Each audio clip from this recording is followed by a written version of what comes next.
Gatsby. Jaspi, juru ampuh sukses berbicara. Video ini akan membahas beberapa hal mengenai sukses berbicara. Yang pertama, kenapa kita harus sukses berbicara? Yang kedua, sudah siap berbicara tapi masih gagal? Yang ketiga, memahami alur berbicara. Yang keempat, sukses berbicara bebas hambatan. Dan yang kelima, teman-teman harus paham kalau semua cara-cara ini tidak instan. Pak, Yes. kenapa sih kita harus sukses berbicara?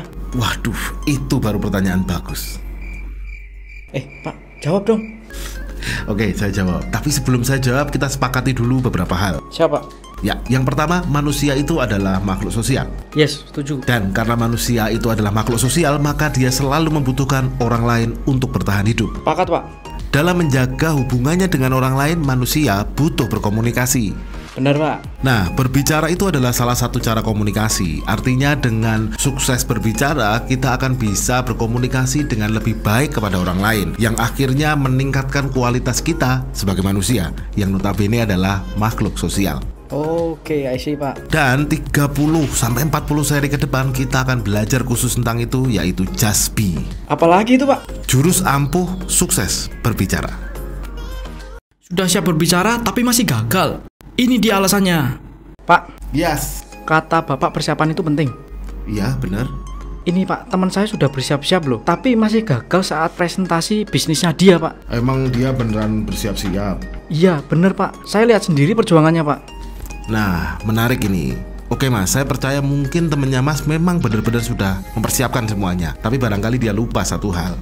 Apa itu, Pak? Sukses berbicara. Kok bisa? Apa kaitannya, Pak? Gini Mas, sebetulnya sukses berbicara itu adalah aktivitas atau cara untuk menunjukkan kesiapan kita. Oke, terus, Pak? Kalau memang temannya Mas sudah mempersiapkan sesuai dengan apa yang akan dilakukan, seharusnya dia juga belajar cara untuk menunjukkan kesiapan itu. Nah, series jurus ampuh sukses berbicara sebenarnya adalah ilmu untuk menunjukkan kesiapan itu. Oh, I see. Nah, pertanyaannya, temannya Mas sudah follow IG ini belum? Belum kayaknya, Pak. Nah, kalau belum segera follow. Karena apa? Setelah ini kita akan berbicara tentang hambatan loh. Jangan sampai ketinggalan. Nyalakan notifikasinya. Supaya sukses berbicara, kita harus pahami alurnya.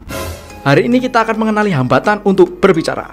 Sebentar tapi Mas, saya mau tanya dulu, kenapa jalan tol ada? Biar cepat, Pak. Betul. Kaitannya sama sukses berbicara apa? Gini Mas, saat seseorang pengen sukses dalam berbicara, dia harus minimal memahami dan menguasai 3 hal. Yang pertama, Tujuan dia berbicara itu apa? yang kedua, Jalur atau alur menuju ke tujuan tersebut seperti apa? yang ketiga. Hambatannya kayak apa? Jadi gini Mas, kalau seseorang mau lancar atau sukses dalam berbicara, dia mesti terlebih dahulu menghilangkan hambatan-hambatan di sepanjang jalan supaya bisa wush gitu. Siap. Terus hambatannya apa saja, Pak? 1. Mas gini, kalau misalkan kayak gitu nanti panjang sekali. Dan hambatan ini harus kita pelajari secara seksama loh. Supaya apa? Hilangnya itu permanen dan bisa dipertanggungjawabkan. Saya udah gak sabar loh, Pak. Tunggu saja. Ini dia cara mengatasi hambatan berat dalam sukses berbicara. Sekarang bicara hambatan, Pak. Siap. Jadi gini Mas, hambatan itu ada 2 ya. Ada yang berat, ada juga yang ringan. Tapi kita mulai dulu dari yang berat. Siapa? Nah gini, hambatan yang berat itu adalah hambatan yang sifatnya sudah lama bercokol dalam diri kita dan tidak mau pergi meski sudah diusir. Waduh, itu persis kayak teman saya yang hobi numpang makan pas tanggal tua, Pak. Persis kayak gitu. Nah, dengan kata lain, hambatan model yang berat itu bisa juga disebut mental block. Dan mental block ini yang mengatakan kepada kita kalau kita itu nggak bisa, kalau kita itu nggak mampu, dan kalau kita itu nggak akan sukses dalam berbicara. Contohnya, Pak? Contohnya adalah trauma masa kecil bisa. Keadaan pada saat kita mungkin dibully pada saat maju ke depan kelas juga bisa. Atau juga lingkungan bisa juga. Atau apapun yang ada di sekeliling kita yang membuat kita tidak bisa. Terus, Pak? Bahayanya kalau hambatan ini dibiarin begitu aja, dia akan menguat seiring keyakinan kita yang membuat itu rasanya kayak baik-baik saja dan membuat kita tetap bertahan di zona nyaman itu. Contohnya kayak gini, bisa jadi kita akan ngomong ke diri kita sendiri, ngapain sih kamu maju, ntar dipermalukan lagi loh, ngapain sih kamu begitu, ntar begini loh, dan lain sebagainya. Bahaya juga ya, Pak. Solusinya terus gimana, Pak? Solusinya ada 3 yang menurut saya efektif, Yaitu ada di video berikutnya. Jangan di sekarang, ini perlu pembahasan lebih dalam. Pastikan teman-teman sudah nyalakan notifikasi. Kita akan ketemu di video berikutnya. Siap, Pak. cara mengatasi hambatan yang satu ini tidak instan. Aduh. Akhirnya hari ini kita akan membahas soal cara mengatasi hambatan. Loh, yang bilang siapa, Mas? Loh, Bapak jangan bercanda loh. Kemarin kan bilang video berikutnya akan membahas cara mengatasi. Nanti dulu, Mas. Kita itu mesti pahami benar bahwa ini tuh seberat apa sih?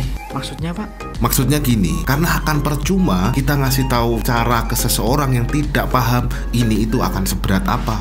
Oke. Jadi di video ini kita tuh mau kasih gambaran bahwa ini tuh berat. Mental block itu mungkin saja udah bercokol lama di dalam diri kita dan sudah ngebentuk sistem di dalam benak kita, Mas.